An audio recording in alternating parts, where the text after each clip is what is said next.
Hi everyone. This video is going to kind of take you through after you have sourced, and these are all my sourcing, the front and also read the front of your piece of evidence. This happens to be our first source, source A. Remember, we don't use that, but the Mary H. Blewett historical essay source. So first you do the close reading, and then you do the sourcing and then the close reading. And by the way, this is actually uploaded in Google Classroom. I'll probably upload it with this video. Then what you're going to do is turn to the back of this, and it should be all nice and white. And it's going to end up looking like this, but I want to walk you through this. You should be making a line down the middle of your entire back page, and then make a line about a third from the top, and then a little bit lower, another line. And what I did is I just erased the line here. Um, I know this is typed, but you're using a pencil, so you should just follow this. On the left-hand side, you're going to title it Sourcing Summary. And then what I did is I wrote all of my sourcing labels. And I remember it by 3 C's, 3 P's, an I, and a T. We also have credibility, but that's a little bit separate. And then I quickly did a summary of the sourcing that I did from the front of the document. And like just quickly, I didn't explain things. I just put it in there very quickly. So the creator is Mary H. Blewett. The creation location, we inferred that it was the United States of America because she was talking about the Little Mill Girls. Uh, the title stated that it was the Little Mill Girls. She could have written this somewhere else, but probably the United States. It's not a big deal. The date of it was 1984. It was definitely a secondary source because of the date. It was almost over 100 years after that time. So Mary H. Blewett was not there. She'd be way too old. The perspective is, I think I infer she's a historian. And we can put inferred here because it is a historical essay. And so most of the time, historians create historical essays. The purpose is I inferred that is to inform other historians or people about the Little Mill Girls. It is a diary of it, or the Little Mill. I the title of this is Caught Between Worlds, the Diary of a Little Mill Girl. So it gives us a piece of information in order to use. Intended audience, I think it's historians or students who are studying it. And of course, the type of source was an edited historical essay. So I quickly source, put my summary there. The next thing I do, so this would be the first thing. The next thing I would do is credibility and trustworthiness, and I would literally copy exactly what I put on the front. So here's my front credibility, and I would put that right on here. After I do that, I would go down to the claims, and I would put the two different claims. For this essay, which is, did the opportunities that America's first factory provide for young women outweigh the hardships? I'm looking for opportunities, and I'm looking for hardships in all of it. This is the purpose of it. You know, we talked in class that there are two reasons we close read. One of them is to gain a deeper understanding. So when I close read this, I gained a deeper understanding. I understood the words. I really went through and tried to understand what the creator is saying there, putting it in my own words, clarified it. I inferred. I asked the creator questions that I could further go look up because I have here thousands of girls. What age? I could actually, she never answers this. And after all the evidence that we do, if I don't find out what age it is, I could actually go and get another piece of evidence to go get that, to understand that better.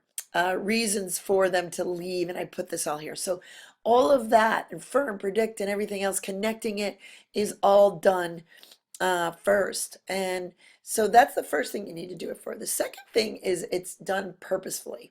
And purposefully means that I gave you these evidence. I'm not giving you anything else. So you know you need to use these for one purpose, to answer the HIQ question.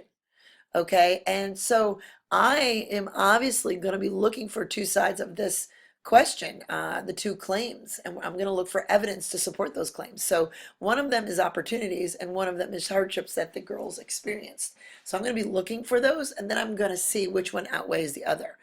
So that's what I'm going to do in the back here. Opportunities, and then we've got hardships.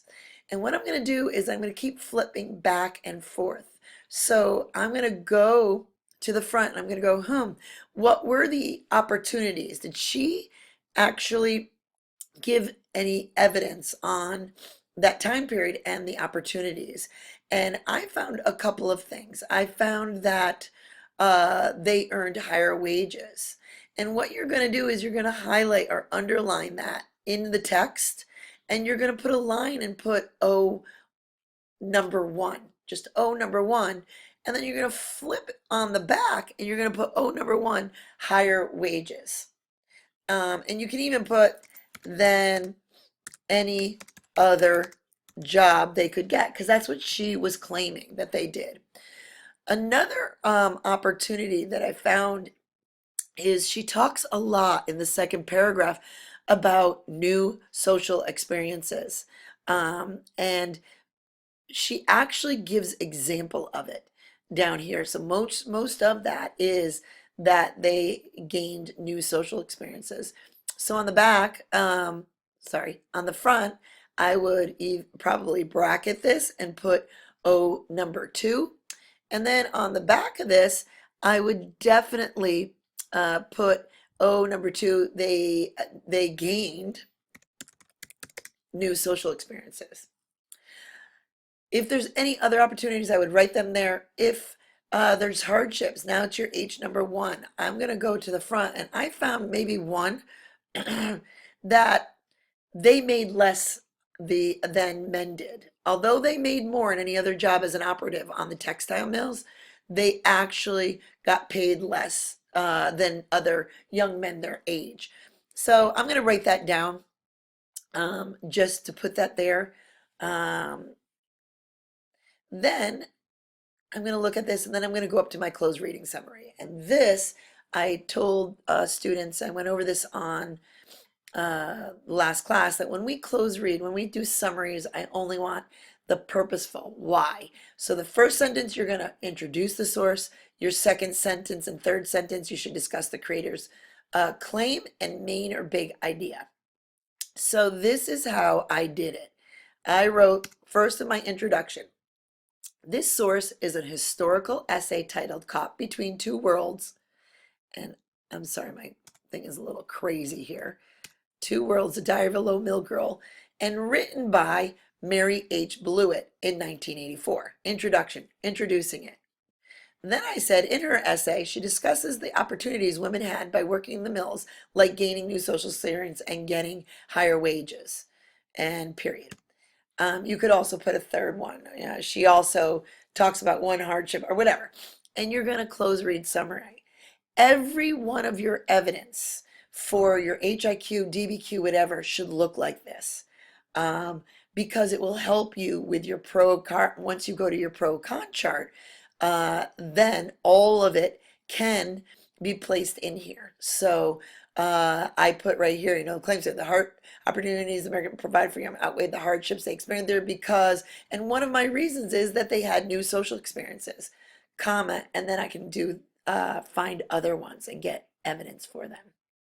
Okay, I hope this helps you. Please remember all of your backs, this is typed, should have this in pencil. It should look very similar to this, and you should be doing this for all of them.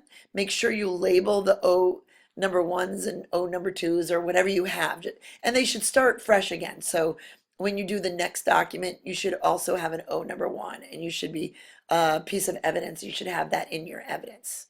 So hopefully this helped you. And I hope you all have a good weekend. I'm looking forward to seeing you on Wednesday or Thursday and looking at your pro-con charts. All right. Have a good one. Take care. Bye.